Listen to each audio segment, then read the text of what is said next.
They didn't say a word when they came, and somehow that made it worse. 300 Apache warriors stood beyond Ethan Cole's fence line, still as carved stone, their horses barely breathing in the cold morning air, and hanging from his gate was a leather bracelet darkened by dried river water, the same one that slipped from the girl's wrist when he pulled her from the current 12 hours earlier. Before we go further, tell me this. What would you do if kindness brought an army to your door? The sun had barely cleared the hills, light cutting through dust and would like a blade, and Ethan stood on his porch, boots planted, one hand resting near his holster but not touching it, because out here, reaching first meant you'd chosen the ending already. The wind carried the smell of leather, sage, and something older, something that didn't belong to him. None of them moved, not one. No shifting in the saddle, no murmurs, just eyes, watching, measuring, waiting. Ethan swallowed slow, his throat dry as the creek bed a mile east, and his mind drifted back to the river, to the moment he heard that sound that didn't belong to cattle or wind, a human sound, sharp and breaking. He had followed it without thinking, boots sliding on wet stone, water biting cold against his legs, and there she was, caught in the pull, dark hair tangled, eyes wide not just with fear of the current, but of him. He remembered the hesitation, just a breath, just enough time to know what this could cost him. Because men like him didn't cross into worlds they didn't understand without paying for it later. But he stepped in anyway. The current fought him hard, tugging like it wanted both of them. And when he reached her, she flinched, not away from the river, but from his hands. That was the moment he knew this wasn't just a rescue. It was a line crossed. He didn't speak, just wrapped his arm around her, steady, careful, like handling something sacred he didn't own. The fabric at her wrist caught on. His grip tore slightly, and that bracelet slipped free, spinning once before sinking into the rushing water, and he didn't know then that something so small could carry weight heavier than a rifle. He got her to the bank, breath burning, chest tight, and she backed away from him the second her feet touched ground, clutching herself, eyes darting toward the tree line as if the forest itself was watching. He raised his hands, slow, palms open, the only language that mattered out here, and said nothing, because words had a way of making things worse. She stood there for a moment, trembling, then turned and disappeared into the trees without a sound, leaving only wet footprints and the echo of something unfinished. Ethan stayed by the river longer than he should have, staring at the water where the bracelet vanished, feeling a weight settle in his chest that had nothing to do with exhaustion. Now, standing on his porch, facing 300 silent riders, he understood that whatever he had pulled from that river last night, it hadn't been just a girl, it had been a story already in motion, and he had stepped into the middle of it without knowing the rules. The chief did not raise his voice, did not signal his men. He simply stepped forward one slow pace, boots pressing into the dust like he had done it 1,000 times before, and the silence stretched tighter, heavier, until even the wind seemed to pull back and wait. Ethan felt in his chest, that pressure, like standing too close to something that could change the shape of man without ever touching him, and still he did not move, did not reach, because something in him understood that this moment was not about strength, it was about restraint. The chief's eyes drifted past him for a brief second, scanning the ranch, the worn fence posts, the dry well bucket, the patched roof that had seen too many winters, taking in every detail the way only someone who had lived long enough to read truth in silence could. Then his gaze returned to Ethan, steady, unblinking, and he lifted his hand slightly, just enough for the bracelet to catch the morning light, and Ethan's breath caught, because that bracelet was not in the river anymore. Someone had gone back for it. Someone had chosen to find it, and that meant this was never about accident. A murmur passed through the horses, not from fear, but from something else, something like recognition, and Ethan felt the weight of 300 lives balance on a decision he had already made the night before. He stepped down from the porch, one board creaking under his boot, then another, each step measured slow, leaving the safety of wood for open ground, and he stopped a few feet from the gate, close enough to see the fine stitching on the bracelet, close enough to see the years carved into the chief's face like lines on a map. The man spoke then, his voice low, steady, carrying across the space without force. And though Ethan did not understand the words, he understood the tone. Not anger, not threat, something deeper, something that asked a question without needing it answered out loud. Ethan glanced once at the bracelet, then back at the man, and for a moment, just a moment, a memory flickered in the back of his mind. Something old, something he had buried beneath years of dust and distance, a night long ago, a fever that would not break, a shadow at the edge of firelight. Hands that did not belong to his world, but chose to stay anyway. He shook it off, barely, because now was not the time to chase ghosts. Now was the time to stand still and let the truth find him.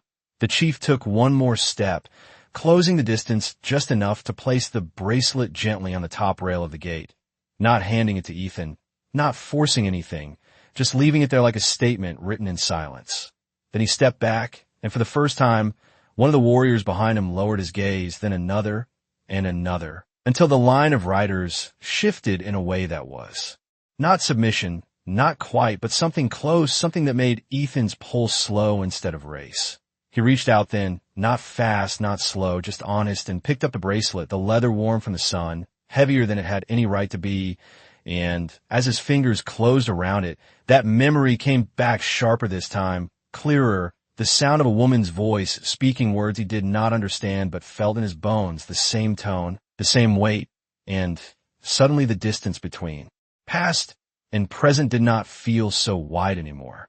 The leather felt warmer than it should have in Ethan's hand, as if it had carried more than river water and sunlight, as if it had carried time itself. And the moment his fingers tightened around it, the memory did not come back in pieces anymore. It came whole. He was 12 years old again, lying on a narrow bed in a room that smelled of dust and sickness. The fever burning through him so strong he could barely hear his own name, and his father standing in the doorway with a look that said he'd already started preparing for loss. There had been another presence in that room, quiet, steady, moving without fear, a woman with dark hair threaded with silver, her hands cool against his skin, placing something at his wrist, something small, something simple, something that did not belong to his world. He had asked his father about it years later, once the memory stopped feeling like a dream. But his father had only said a traveler had passed through, someone who did not ask for anything in return, someone who left before the sun rose. And that was the end of it. Or at least that was what Ethan had believed. Now he stood at the gate, the same shape of leather resting in his palm, the same stitching, the same quiet weight, and the space between that boy in the bed and the man standing in the dust collapsed into a single breath. He looked up slowly, meeting the chief's eyes again. And this time there was no distance in it, no uncertainty, only recognition that did not need to be spoken. The old man gave the smallest nod, not approval, not command, something closer to acknowledgement, like two paths crossing. After years of walking in opposite directions, behind him, the line of riders shifted again, subtle, controlled, and Ethan noticed then that none of them held their posture like men waiting for conflict. Their hands rested easy, their shoulders loose, like they had come for something already decided. A figure moved from the side, light, silent, and Ethan felt his chest tighten before he even saw her. Because some things you recognize before your eyes confirm them. She stepped into the open. Space between them. The same girl from the river, her movement steadier now, though her eyes still carried that sharp awareness of someone who understood consequences better than most. Aiyana stopped a few feet from him, close enough that he could see the faint mark where the bracelet had once been, and for a second neither of them spoke, because words would have broken something that had taken years to build without either of them knowing. She looked at the bracelet in his hand, then back at his face, and there was a question there, not of guilt, not of debt, but of understanding, and Ethan felt it settle into him the same way the memory had, quiet, undeniable. He turned the bracelet once between his fingers, then held it out, not as something returned, but as something shared, and Aiyana did not take it right away.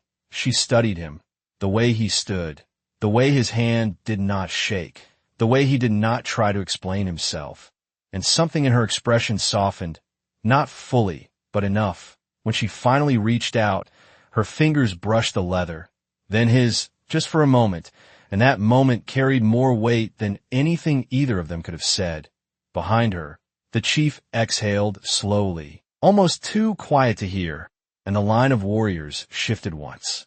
More, this time not like a wall, but like a path opening, and Ethan understood then that whatever had begun at the river was not ending here. It was only just starting, and the choice he made next would not be about survival. It would be about who he decided to become when the past finally caught up with him. The moment her fingers touched the bracelet, something shifted in the air, not loud, not visible, but real enough that even the horses seemed to breathe differently, and Ethan felt it settle into his chest like a door quietly opening after years of being closed.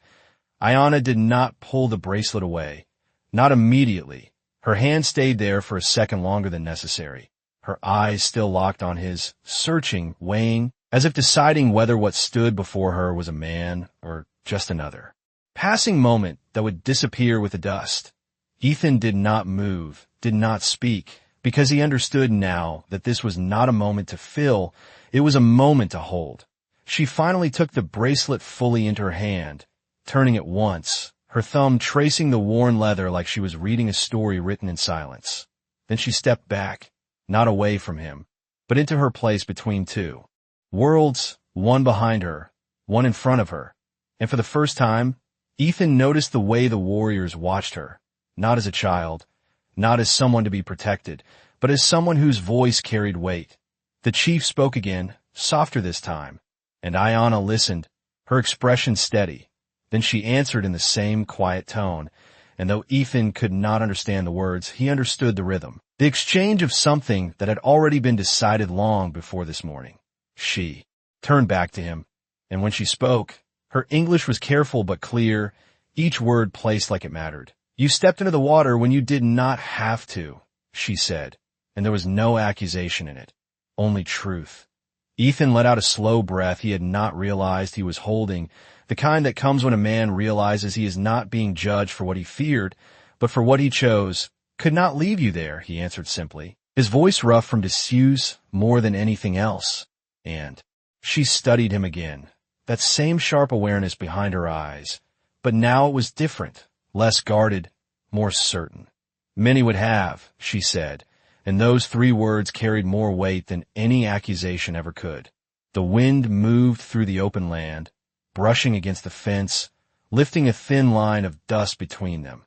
And for a moment, it felt like the world had narrowed down to just the space they stood in. Behind her, one of the elders dismounted slowly, his movements deliberate. And he approached the gate with something wrapped in cloth held in both hands. Not like an offering, not like a demand, but like something that had been carried a long way and was finally ready to be placed down. Ethan's eyes shifted to the bundle, then back to Aiyana, and she gave the slightest nod, just enough to tell him that whatever this was, it mattered. The elder reached the gate and stopped, waiting, not crossing, not assuming. And Ethan understood the unspoken line drawn between them. The same line he had crossed at the river. He stepped forward again, closing the distance, and rested his hand on the top rail, the wood worn smooth beneath his palm from years of use. And for the first time since the riders appeared, he felt something steady beneath him. Not fear, not doubt, something like clarity. The elder placed the bundle gently on the rail and stepped back without a word. And the silence that followed was not empty. It was full, heavy with everything that had led to this moment. Ethan looked down at the cloth, at the careful way it had been wrapped, at the faint marks of travel on its surface, and he knew, without needing to be told, that whatever lay inside was not just an object. It was a decision waiting to be made, and the choice would not be about what he could take, but about what he was willing to understand. The cloth did not move in the wind, even as the dust lifted around it, as if whatever lay inside carried a weight that anchored it to that single place in time, and Ethan stood there with his hand resting on the fence, looking down at it, knowing that reaching for it would mean stepping further into something he could not yet see. Aiyana watched him, not urging, not warning, her silence giving him the space to choose. The same way he had chosen at the river without being asked. The warriors. Behind her remained still, but the stillness had changed. It no longer felt like a wall. It felt like a circle, like something waiting to be completed. Ethan finally moved, slow and deliberate, his fingers brushing the edge of the cloth before lifting it, careful, respectful, like he understood this was not his to take lightly. The fabric unfolded with a soft sound, revealing what lay inside, and for a moment, nothing made sense. It was not gold, not a weapon, not anything a man could measure.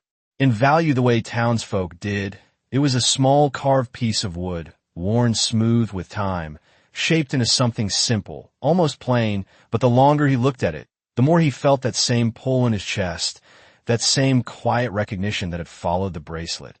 He turned it slightly in his hand, and the shape caught the light, and then it clicked, not in his mind, but somewhere deeper. It was a horse, carved by hand, imperfect in the way only something made with care could be. Memory rose again, softer this time, sitting on the porch as a boy, holding a wooden toy his father had given him, one that had broken years ago and been forgotten like most small things are. Ethan exhaled slowly, his thumb tracing the carved lines, and when he looked up, Aiyana was watching him with that same steady gaze. But now there was something else there, something closer to understanding than distance. "My grandmother," she said quietly, her voice carrying just enough to reach him without breaking the calm. "She carved these for those she chose to remember."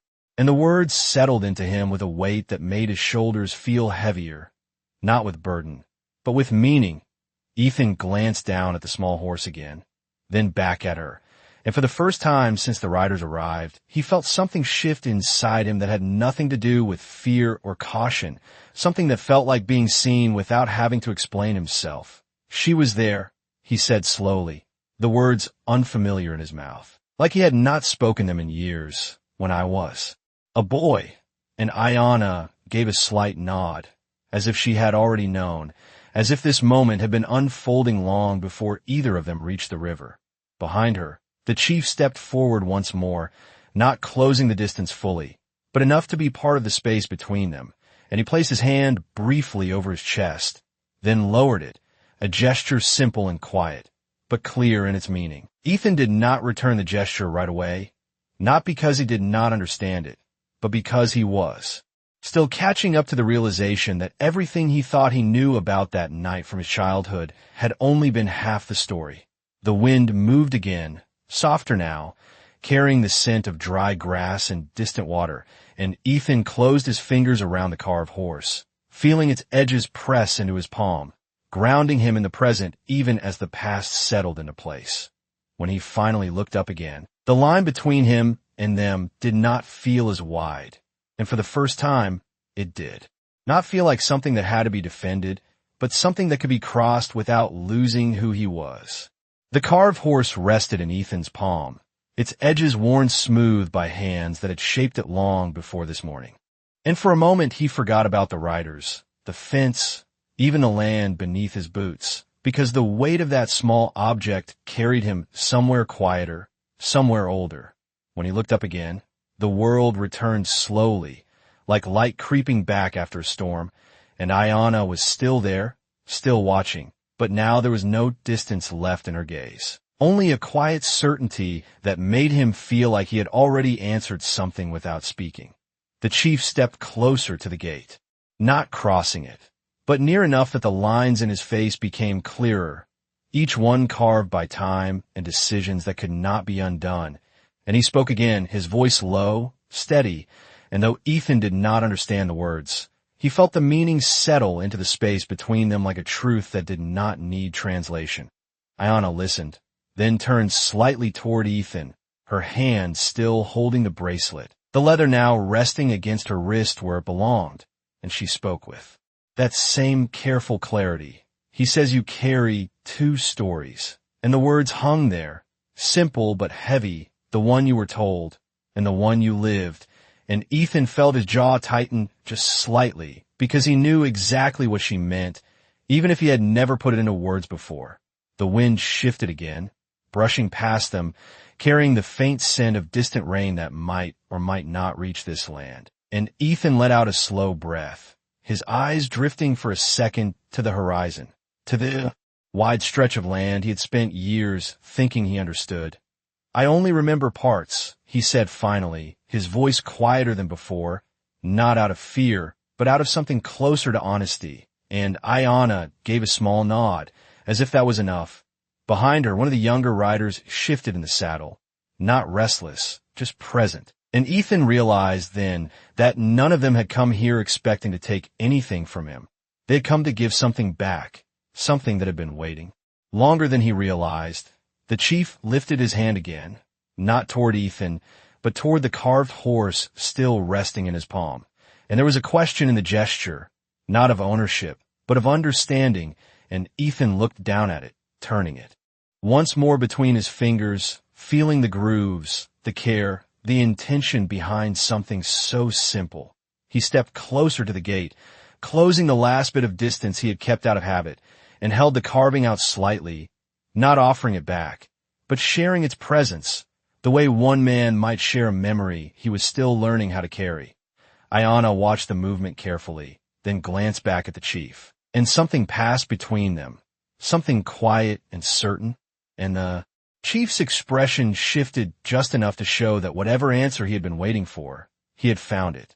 The line of warriors behind him loosened again, not breaking formation, but easing in a way that made the air feel lighter, like a held breath finally released.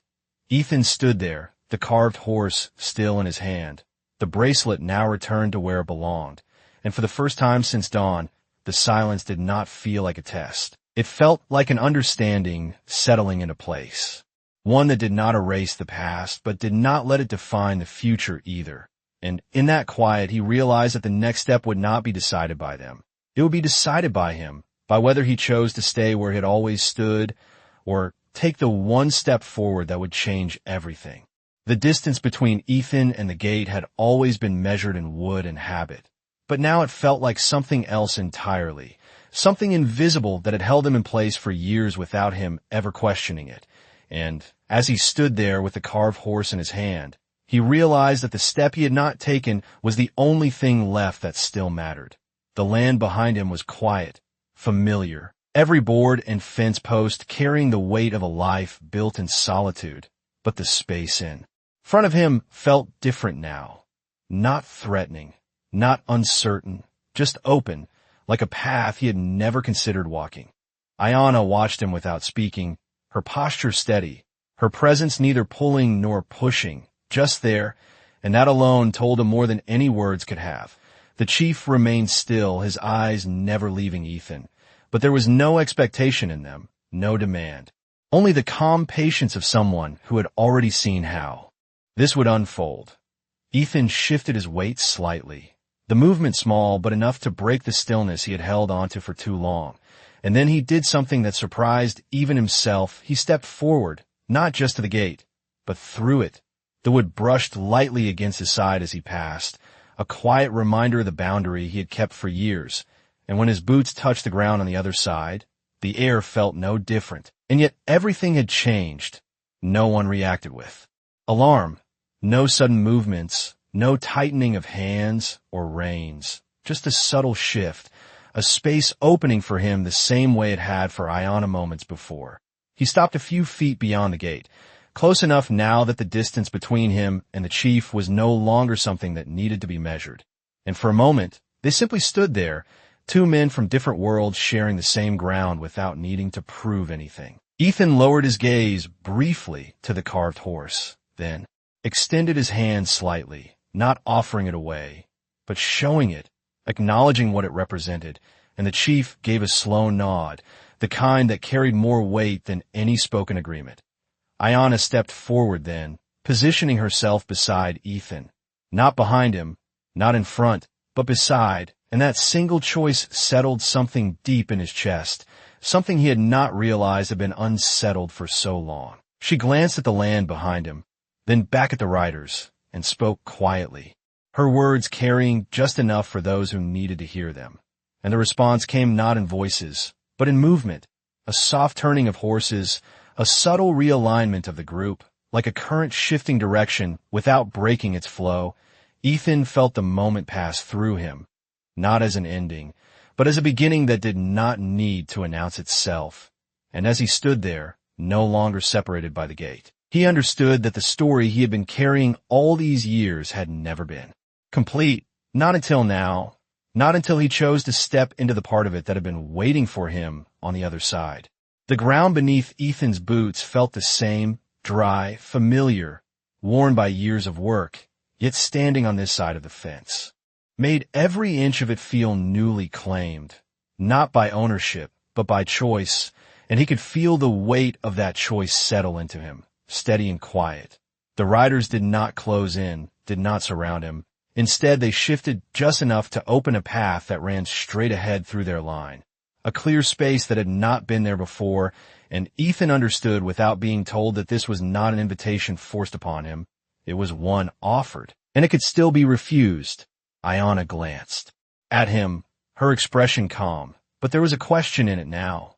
Not spoken, not urgent, simply waiting, and Ethan realized that for the first time since all of this began, the next moment would not be decided by memory or misunderstanding. It would be decided by intention.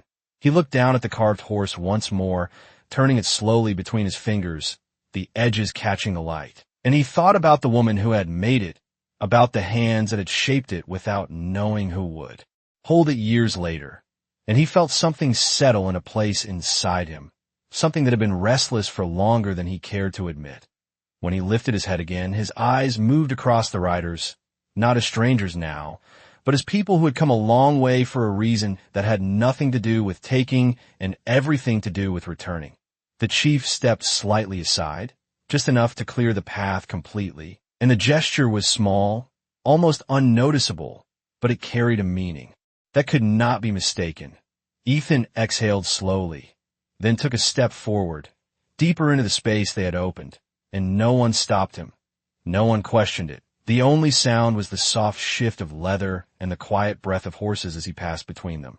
The air felt different here, not because it had changed, but because he had, and with each step, the distance between what he had been told and what he now understood grew wider. Aiyana walked beside him without speaking, her presence steady, not guiding, not leading, just sharing the same direction, and that alone told him more than any explanation could have. After a few steps, he paused, turning slightly back toward his ranch, the small house standing alone against the horizon, the place that had been his entire world for years. And for a moment, he felt the pull of it, the comfort of what was known, the safety of what did not ask questions. Then he looked forward again, at the open land beyond the riders, at the path that stretched farther than he could see, and he understood that staying and leaving were no longer opposites. They were choices that shaped the same man in different ways. The chief's voice came again, low and steady, and Aiyana listened, then turned to Ethan, her words soft but clear. "He says you do not owe us anything," she said, and there was a pause, just long enough for the meaning to settle. "But you are welcome to walk with us, as far as you choose," and Ethan felt a quiet smile touch the corner of his mouth, not from amusement, but from recognition, because he knew that what was being offered was not a place, not a debt, but something far rarer, a chance to decide who he would be when no one was asking him to prove it. He closed his fingers around the carved horse once more, feeling its shape settle into his palm like it belonged there, and without another word, he took one more step forward into a story that no longer felt like it was waiting for him, but one he had finally chosen to walk in on his own terms. The sun had climbed higher by the time Ethan stopped walking, not because the path ended, but because something inside him had settled, the kind of stillness that does not come from standing in one place, but from finally understanding where you stand. The riders moved around him like a quiet current, not closing him in, not pushing him forward, just continuing, as if his presence among them was no longer something to be questioned, only accepted. Aiyana slowed beside him, her gaze drifting toward the horizon where the land stretched wide and unbroken. And for a moment, neither of them spoke, because some answers do not come in words. They come in the way a man chooses to breathe when the weight is finally gone. Ethan looked down at the carved horse in his hand, its surface catching the light of the late morning sun, and he realized that he was no longer holding it the way he had before, not like something given, not like something owed, but like something that had found its place. He turned it once more, then closed his fingers around it and slipped it in his coat pocket, not hidden, just kept, and that small act felt larger than anything he had done since the riders arrived. Behind him, far in the distance now, his ranch stood quiet against the land, unchanged, untouched, but no longer the only place that defined him. And he understood that leaving it for a while did not mean losing it. It meant seeing it for what it truly was, a part of him, not all of him. The chief rode a few yards ahead, his posture steady, his presence no longer something Ethan measured, but something he recognized. And though no words had been exchanged between them in a language they both understood, the silence had done its work, shaping something stronger than agreement. After a time, the chief slowed his horse and turned slightly, just enough for his eyes to meet Ethan's again, and he gave that same small nod, the one that carried no command, only acknowledgement, and then he faced forward once more, continuing on without waiting. Aiyana glanced at Ethan, a faint shift in her expression that might have been a smile, or might have been something quieter than that, something that did not need to be named, and she said softly, "You chose your step." And Ethan let out a breath that felt lighter than any he could remember. "Took me long enough," he replied, his voice low but steady, and she gave a small nod, as if time had never been the point. The wind moved across the open land again, carrying with it the sound of hooves, the rustle of leather, and something else, something harder to name, like the echo of a story settling into its final shape without needing to declare itself finished. Ethan walked on, not ahead, not behind, just among them. And for the first time in years, the silence around him did not feel empty. It felt full, like a place where a man did not have to explain who he was, because his steps had already said it.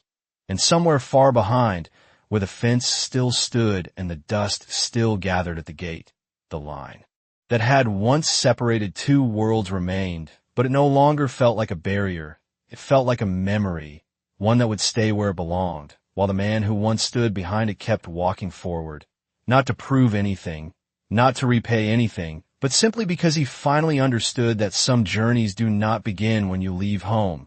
They begin when you stop standing still.